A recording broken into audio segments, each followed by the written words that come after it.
खत्म हो गया तो हैप्पी होली बोलो, हैप्पी होली। मामा खत्म हो गया। खत्म हो नहीं होगा, जाओ जाओ जाओ जाओ जाओ। समय वापस है। ठीक है, फिर देगा हम बल्ट। चप्पल ये चेंज करके जाओ। तो गुड मॉर्निंग সবাইকে, সবাইকে হ্যাপি হোলি। তো মেয়ে এখন যাচ্ছে নিচে হোলি খেলবে ওর পাপার সাথে, ওর পাপাকে নিয়ে যাচ্ছে। সকাল থেকে গান চলছিল, গান বাজনা ঘরের মধ্যে। যাও, চোখ বন্ধ করে দেবে। হ্যাঁ, কেউ হোলি দিলে বললাম মাথায় একটু কিছু বেঁধে যা। তো দেখো এই যে কালকে ঠাকুরকে তো কালকে হোলি দেওয়া হয়েছে।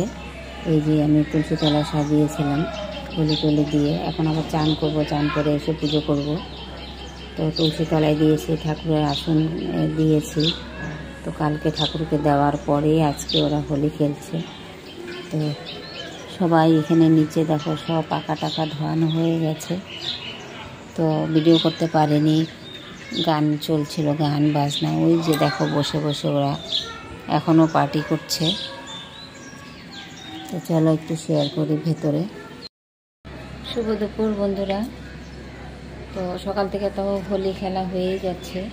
তো আমার ভালো লাগে না হোলি দিয়ে রং টং মাখামাখি, ঘরে তো অসুস্থতা, তাই মানে বেশি আর খেলাখেলি নেই এবার। তো ওর পাপা গেছে, মানে মাথাটাও ঘুরছে, তবুও গেছে মেয়েকে নিয়ে। মেয়ে কান্নাকাটি করছে, তো মেয়েকে নিয়ে গেছে, মানে কালার হোলি নিয়ে বের হয়েছে। এখন কোথায় যেন আছে, হোলি খেলবে, আসবে ওরা হোলি খেলে। তো চলো এখন রান্নাটা বসিয়ে দিই। সকালে করা হয়েছে, আলু পরোটা করেছিলাম, ওরা সস দিয়ে খেয়েছে। তো ঘরে তো কি আর অন্য কিছু করব, খাবার ঝামেলাও নেই, খেতেও চায় না যে আমি অন্য কিছু মানে কিছু করে দেব। নর্মালি মানে যা করব তাই খাবে। আর বেশি হাইফাই করতে গেলেও মানে অসুস্থ আরও বেশি হয়ে যায় খাওয়া খাওয়ি করলে। তো তার জন্য একটু নর্মালি করে দিলাম। তো চলো রান্নাটা বসিয়ে দিই, একটু দেখাই তোমাদেরকে। যে সকালের খাওয়া খেয়ে সব ধোয়া টোয়া হয়ে গেছে, সব কিছু মাজা ধোয়া করে নিয়েছি। কুকার টুকার সব ধোয়া হয়ে গেছে। রাত্রে তো আর কুকার ধুয়ে রাখি না, কুকার কড়াই রাত্রে ধোয়া হয় না। তো এই যে দেখো আলু পরোটা করে দিয়েছিলাম মেয়েকে আর ওর পাপাকে। তো আমার জন্য রেখেছি তেল ছাড়া, তেল দেইনি। এই যে দেখো দুটো আছে, খাওয়া যাবে না দুটো, দেখি খেলবো তো না, ভাত কম খেয়ে হলেও আমাকে খেতে হবে। তেল ছাড়া আমারটা, আমি তেল দিয়ে খাই না। আর ওদেরকে তেল দিয়ে করে দিয়েছি। আর এখানে বসিয়েছি দেখো আলু সেদ্ধ। আলুটা সেদ্ধ হয়ে গেছে, মানে সিটি মেরে দিয়েছিল খুলে। আবার এই যে পেঁপেটা দিয়ে দিচ্ছি। আজকে হোলির দিনে আর আমাদের ঘরে আজকে মাংস টাংস নেই, বেরোনোর মতন না যে মাংস আনবো। তো কালকে যে এনে রাখবো, কালকে ছিল বৃহস্পতিবার, তো আনলে কে আনবে, আমি তো ছোবো না মাংস টাংস কালকে। তো তাই কালকে আর মাংস আনা হয়নি। আজকে তো আমাদের গেটের মানে বাইরে যে বেরোবো, মানে এত হোলি খেলা হচ্ছে আর যাওয়ার মতন না। এখানে নিয়েছি পনির, নিয়েছি পেঁপেটা দিলাম মেয়ের জন্য। মেয়ের তো পেঁপে না খাওয়ালে সমস্যা হয়ে যাবে। তো পনিরটা আমি সব ঠিকঠাক করব, রেডি করব। পেঁপেটাও একটু ভাপ হয়ে যাক। তো আলু সিদ্ধ করে না বানালে ওর বাবা খেতে চায় না, ওর বাবা শুধু আলু সেদ্ধ করে তারপরে পনির রান্না করতে বলে। তো তাই আলুটা সেদ্ধ করলাম, আর পেঁপে সাথে দেবো মেয়ের জন্য। মেয়েকে তো কম্পালসারি খাওয়াতেই হবে পেঁপে। তো চলো সব গুছিয়ে টুছিয়ে নিই রান্নার।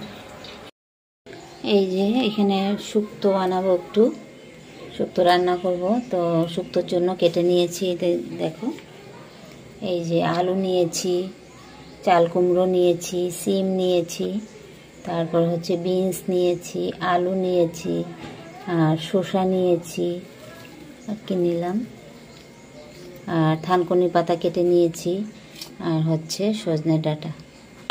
সাথে কোনোদিন আমি রান্না করিনি থানকুনি পাতা দিয়ে, তো থানকুনি পাতাও নিলাম একটু কেটে, সাথে শুক্তোর মতো করে নেব। আমার কাছে রাঁধুনি নেই, তো পাঁচফোড়ন দিয়ে আমি করব শুক্তোটা। তো চলো ধুয়ে এগুলি পরিষ্কার করে নিই। কাটা হয়ে গেছে, ওইদিকে পনিরটাও মানে রেডি করব।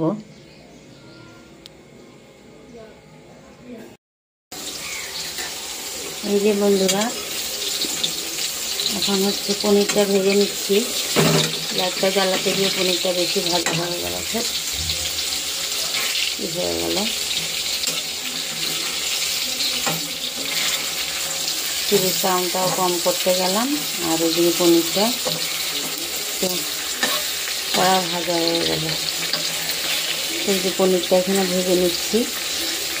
আর হচ্ছে এখানে নিয়েছি শুক্তোটা একটু ভাপ দিয়ে নিয়েছি, আর পেঁপেটাও একটু ভাপ দিয়ে নিয়েছি, আলুটা সেদ্ধ করে নিয়েছি পুরো, আর টমেটো, কাঁচা লঙ্কা। এটা হচ্ছে পনিরের জন্য। জিরে, হলুদ, আরও কিছু আছে। পেঁয়াজ করবো এখন একা হাতে, তো ওইদিকে আবার হলুদ ঝামেলা হচ্ছে, একটু একটু করে বাইরের দিকে তাকায় গিয়ে তো দেরি হয়ে যাচ্ছে।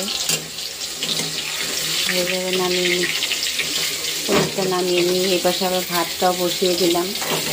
কুকারের মধ্যে সব একটু একটু ভাপ দিয়ে নিয়েছি, সিটি মারিনি, মানে একটু ভাপ দিয়ে নিয়েছি।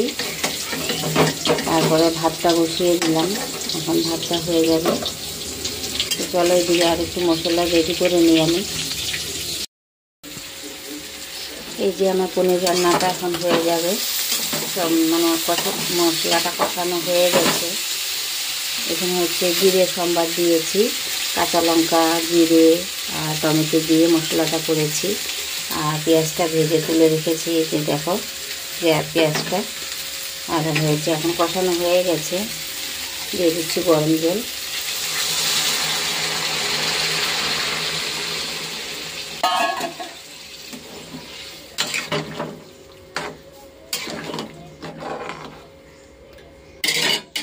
আর পেঁয়াজটা দিয়ে দেবো এখন। পনিরটাও সাথে দিয়ে দেব।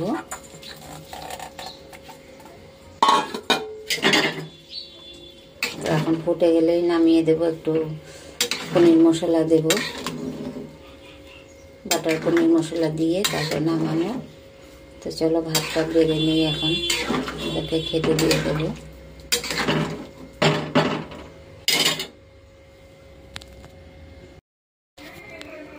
এই যে পনিরটা রান্না হয়ে গেছে।